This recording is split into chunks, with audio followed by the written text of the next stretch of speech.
Hey guys, welcome to Satyateja YouTube channel. ఈరోజు మన special recipe వచ్చేసి రైస్ మంచూరియన్. ఏంటి గోబీ మంచూరియన్ విన్నాం కానీ రైస్ మంచూరియన్ అనుకుంటున్నారా? రైస్తో కూడా మనం చాలా టేస్టీగా మంచూరియా చేసుకోవచ్చు. అది ఎలాగో ఈరోజు నేను మీకు చూపిస్తాను. ముందుగా ఇక్కడ నేను ఒక పెద్ద బౌల్తో రైస్ తీసుకొని మిక్సీలో వేసి ఇలా పేస్ట్లా చేసుకున్నాను. మరి పల్చగా కాకుండా కొంచెం ఇలా పేస్ట్లా ఉండేలా చేసుకోండి. ఇప్పుడు ఇందులో ఇలా చాప్ చేసుకున్న పచ్చిమిరపకాయలను వేసుకోవాలి. ఇక్కడ నేను 5 పచ్చిమిరపకాయలను తీసుకున్నాను. అలాగే 2 మీడియం సైజ్ ఉల్లిపాయ ముక్కల్ని కూడా కట్ చేసి ఇందులో వేస్తున్నాను. మీరు ఇంకా ఇందులో ఎక్స్ట్రా వెజిటేబుల్స్ ఉంటే వేసుకోవచ్చు. నేనైతే ఓన్లీ క్యారెట్ తురుమునే వేసుకుంటున్నాను. ఇక్కడ క్యారెట్ కూడా ఒక ఫుల్ కప్ క్యారెట్ తీసుకొని వేసుకుంటున్నాను. నేను ఇక్కడ తీసుకున్న రైస్ క్వాంటిటీ ఎక్కువే కాబట్టి నేను ఇక్కడ హాఫ్ కప్ కన్నా ఎక్కువ మైదా వేసుకుంటున్నాను. ఆ తర్వాత 1 టేబుల్ స్పూన్ కార్న్ఫ్లోర్ వేసుకోవాలి. నేను తీసుకున్న క్వాంటిటీకి 2 స్పూన్స్ సాల్ట్ వేస్తున్నాను.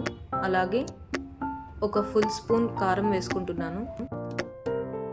లాస్ట్లో ధనియాల పొడి కూడా వేసుకొని చపాతీ పిండిలా కలుపుతూ ఇలా డవ్లా ప్రిపేర్ చేసుకోవాలి.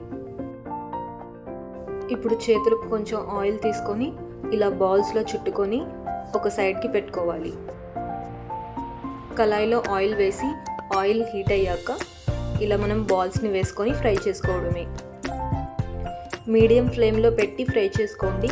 లో ఫ్లేమ్లో అయితే ఉడకదు, మరి హై ఫ్లేమ్లో అయినా మాడిపోతుంది. ఒక్కొక్కసారి ఇంట్లో రైస్ అనేది ఎక్కువగా మిగిలిపోతుంది కదా, అలాంటప్పుడు ఈ రెసిపీని ట్రై చేసి చూడండి. గోబీ మంచూరియా కన్నా టేస్ట్లో ఏమాత్రం తీసిపోదు.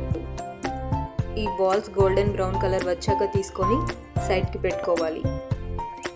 చూడండి ఎంత చక్కగా ఫ్రై అయ్యాయో. ఇప్పుడు ఈ మంచూరియన్ బాల్స్ని మనం సాస్లో డిప్ చేయాలి కాబట్టి దానికోసం కొద్దిగా క్యారెట్ తురుము, ఒక 4-5 పచ్చిమిరపకాయలు, అలాగే 10-15 వెల్లుల్లి రెబ్బలు దంచుకొని సైడ్కి పెట్టుకోవాలి. అలాగే ఒక 2 మీడియం సైజ్ ఆనియన్స్ కూడా చాప్ చేసుకోవాలి. ఇప్పుడు ఒక కడాయి తీసుకొని అందులో ఒక 3 టేబుల్ స్పూన్స్ ఆయిల్ వేసి ముందుగా ఫైన్ చాప్ చేసుకున్న వెల్లుల్లి అలాగే ఉల్లిపాయ ముక్కలు వేసి వేగనివ్వాలి. ఉల్లిపాయ ముక్కలు కాస్త వేగాక ఇందులోనే హాఫ్ స్పూన్ సాల్ట్ వేస్తున్నాను. అలాగే ముందుగా తీసుకున్న క్యారెట్ తురుము అలాగే పచ్చిమిరపకాయలను కూడా వేసుకుంటున్నాను. వీటిని కూడా కలుపుతూ ఒక 2 మినిట్స్ పాటు వేగనివ్వాలి. ఇప్పుడు ఇందులో 2 టేబుల్ స్పూన్స్ అంత సోయా సాస్ అలాగే 3-4 టేబుల్ స్పూన్స్ అంత టొమాటో సాస్ని వేసుకోవాలి. ఇప్పుడు ఈ సాసెస్ అన్నీ కలిసేలా బాగా కలుపుకొని ఇందులోనే ఒక పెద్ద గ్లాస్ వాటర్ వేసుకోవాలి.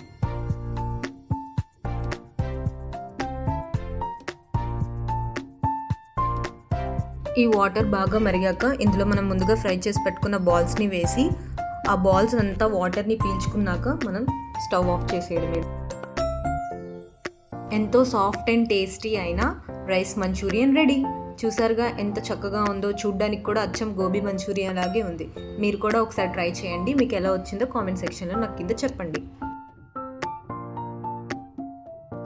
ఫైనల్గా ఉల్లిపాయ ముక్కలు అలాగే నిమ్మకాయ రసం పిండుకొని తింటే ఆహా సూపర్గా ఉంటుంది. మీకు మా రెసిపీ నచ్చినట్టయితే లైక్ చేసి షేర్ చేసి సబ్స్క్రైబ్ చేసుకోండి ఫ్రెండ్స్.